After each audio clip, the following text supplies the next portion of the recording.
You guys can see that. So just a little background on me. By day, which will be not too much longer, but because my Vivid Concepts was a side hustle that's turning into a full-time hustle. I worked for two companies, Rainbow International Restoration of St. Paul and Greystone Contracting, which were construction and restoration businesses. And I was their director of business development, AKA I directed the sales. And I've been able to direct annually over the last couple of years, over 3 million in sales for both of those businesses. I helped take Rainbow International Restoration to a top 40 franchise, a Rainbow franchise, which has over 350 franchises nationwide. I've worked in sales and marketing in some aspect for over 20 years. Yes, I'm that old. I'm actually 42. And kind of my first foray into kind of running businesses and doing marketing was I ran an independent hip hop record label when I was 17 years old. Man, me and a couple other guys, we thought we were going to be the Master P's of Nolan Records of Minnesota. And, so I know what it's like to kind of build something from the ground up and work your tail off to try to make it work. Just kind of some of my background too. I'm into the community. I was talking to Jonathan about this before the call started. I currently sit on the board of directors for United Family Medicine, which is a medical clinic here in St. Paul, located on West 7th in Randolph, and we serve underserved communities. We serve all communities, all people, but we specifically are a community clinic, which means we get federal funding based on how many people in the communities that we serve that are underserved communities. So we specialize with people on sliding scales, people without insurance, things of that nature. So we do both medical and dental. We take all different insurances there. I'm on the board of directors for an organization called the East Side Area Business Association, which is an association located on the East Side. We do a lot of business work, but we also do a lot of community advocacy as well, business advocacy as well. I was the president of a business networking group, BNI. That's where I met Tyler, who we talked about earlier.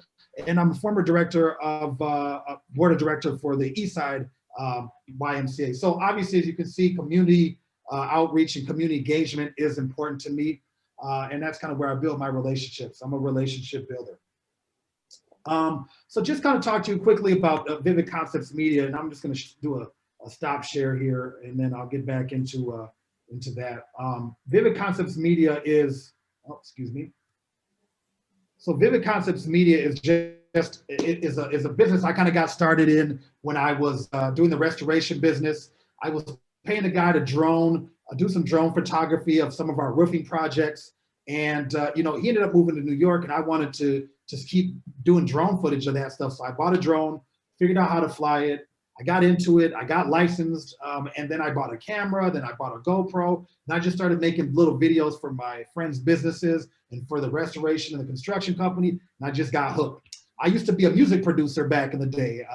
From the age of 17, I told you guys, trying to run a record label. So I always had a creative energy and a creative aspect that went along with my business acumen. And I decided, this is a great opportunity for me to combine the two.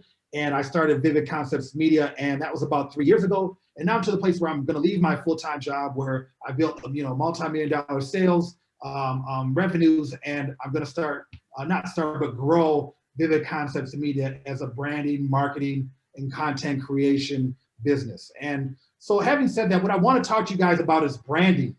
I know we don't have a lot of people on the call, but hey, we can all learn something here. And I think one of the biggest misnomers we have in business is we confuse branding with marketing. All right, marketing is, hey, we're selling two seltzers. We're selling two 16-ounce seltzers for $3.99. Okay, that's a marketing, because we're trying to get people to come in based off of that promotion. Branding is when we record Andy and his cohorts talking about why they came up with the seltzer, what goes into the seltzer, what's the meaning behind it, and we bring content and we create stories. To me, branding is storytelling. And what I focus on is what I call reality-based branding, and that's where we talk about the reality of your business, your story. What I think branding is building trust. And I believe you only build trust through building relationships, and you build relationships through building communication. And in 2021, how do we communicate? We communicate through stories, all right? Think about it like this, like all of us now are communicating on Instagram. We're communicating on Snapchat. We're communicating on TikTok.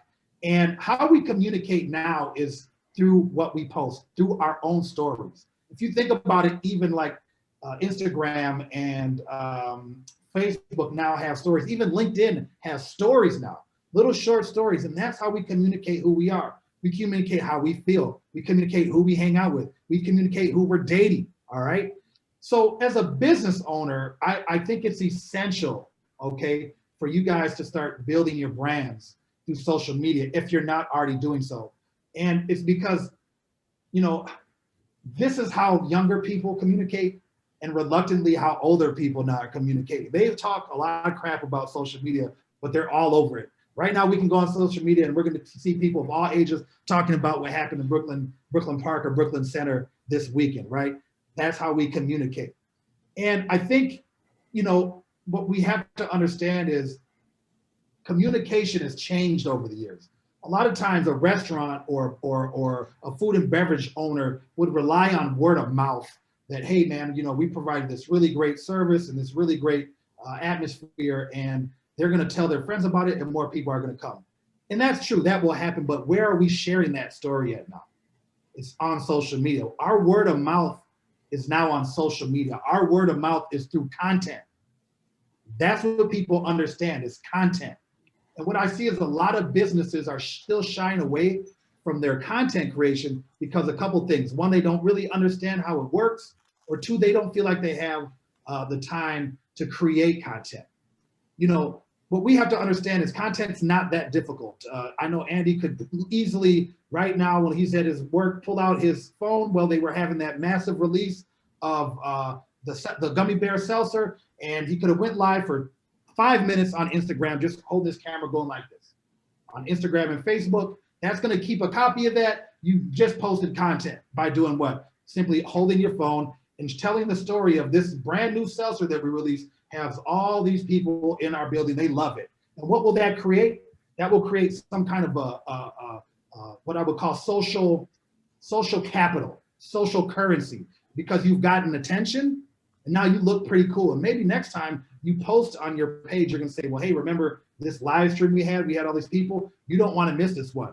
You know, because of COVID, there's only so many people we can let in. Email us now if you wanna get tickets. You know, that is branding because you built this brand of this cool thing that not everybody has access to. That's not marketing, all right? Marketing is, you know, that brand will create to your marketing, excuse me. Your branding will create your marketing. And what I'm saying is a lot of times people just come out of the gate and they want to sell their seltzer, their spirits for $2, you know, two bottles for $5.99. But why do I want to buy that? There's no story behind that. Great, it might look good, it might, but I don't know why. Who are you, Andy? You know, who are you, Nate? Why did you start this business? Why is it important to you? Why should it be important to me? And I think that's where you build your trust, is through your brand. And what I like to call it reality-based branding, because you're telling your story. You know, where did you grow up, Andy? Why did you start your business? You know, you talk to your audience about that stuff, and people connect to that. You know, like I was saying earlier, we've grown up on storytelling. That's what we connect to now. We go on social media to see other people's lives and other people's stories. And people that are like my age, 42 and older, we were subconsciously being taught to consume stories through reality television. So anybody that's been from my generation or younger, we have been taught to consume stories. And I believe if you are not telling a story about your brand, you are going to get left behind, because as more social media platforms arise, we got Clubhouse now, we got LinkedIn that's blowing up, we got TikTok in the last year. If you're not telling your story on those places, what's going to happen to you when somebody Googles and they want to order something from you? Well, they don't know your story, they don't know your brand, so they're going to just order from the competitor. Another thing is that I listen to a guy named Gary Vee an awful lot, and he's talked about voice, he's talked about Alexa, he's talked about Siri. And when you talk about that, he says that the American person is going to grab their phone and they're going to say, hey, Siri, order me some seltzer. And what's going to come to that person's house is going to be White Claw. Why? Because that's You gave up your choice of what's coming to your house. You just said you wanted a salsa.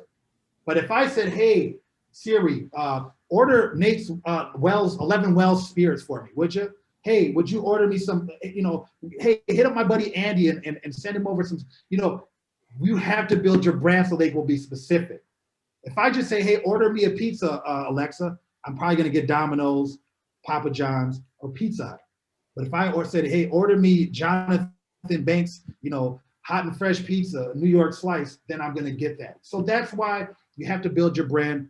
And building your brand is more of a long-term play. So for you guys that are on this call, and if you're not building your brand, just think about it more of a long-term play. It's more of like a jab, jab, jab, jab. You're just jabbing, jabbing, jabbing in that fight to stay in that fight and keep your customer knowing that you're there, okay? I'll go back to my share screen here. Like I said earlier, branding is building trust, and you build trust through building relationships, and you build relationships through communication. And again, that's how we communicate, right? We communicate through our brand, right? Through our communication is our posts and our social media. Something that you guys as restaurant owners, something that you can do. Here's like 10 examples. Sorry, I couldn't hear what you said. Oh, look, Siri's she's already trying to get my brand right now. Look. Sometimes, and I was expecting more restaurant, but we'll just say food and beverage owners.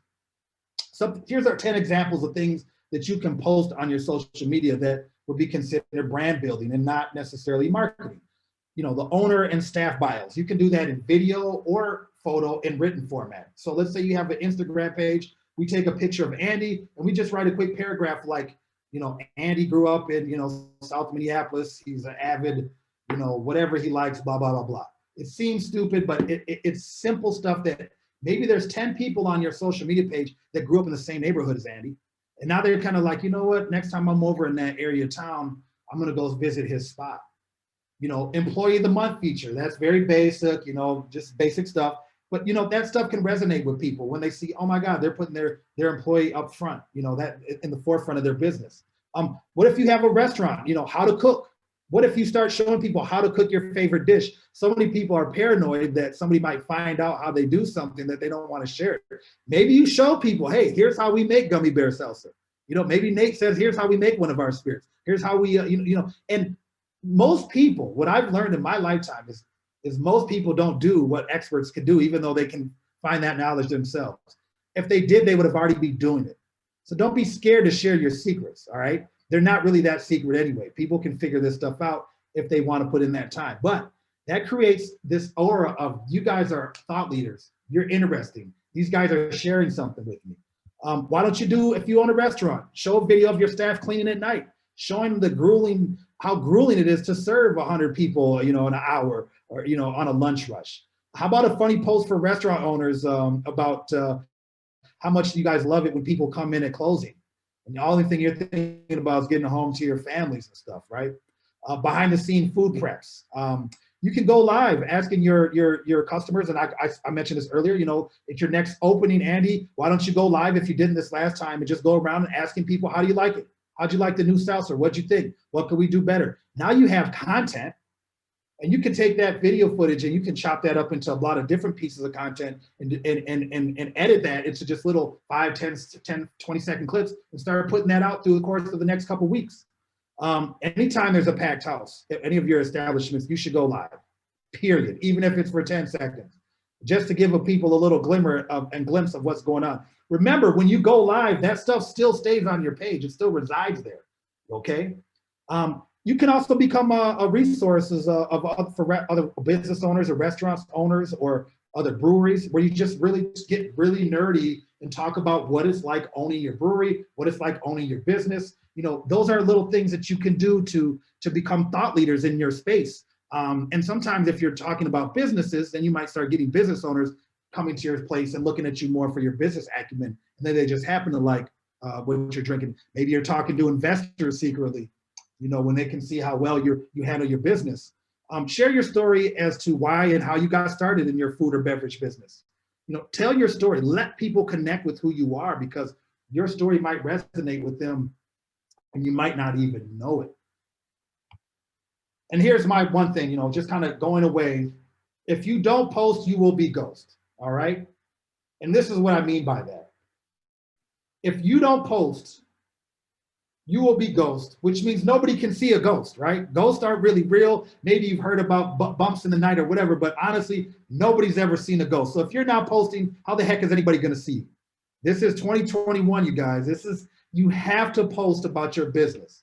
Even on your personal page, you should be posting about your business. Social media is currency. Attention is currency. You need to get yourself a piece of attention. So for you guys that are on here, if you want to connect with me, you can find me at these hashtags or at these titles. I'm on Instagram at Vivid Concepts Media, Vivid Concepts Media Agency on Facebook, and I'm on Vivid Concepts Media on LinkedIn. I spend a lot of stuff on LinkedIn. Jonathan can tell you that I'm on LinkedIn quite a bit. And I'm starting to post more content about branding. Also, please email me or text me, anybody, any one of you guys. If you just want to call and talk and kick around some ideas, I'm always open. I'm not looking to, make a bunch of money off of having to talk with you. I'm here to help. I believe in giving. I believe in giving as much as you can to somebody that needs your services or needs your help. I'm all about learning more about your business, learning more about you. I love business owners. I think business owners are some of the most fascinating people on the face of the earth. So anytime I can have a conversation with a fellow business owner and learn more about what makes them tick in their business, I'm all for that. Any way I can help, I would love to be able to do that.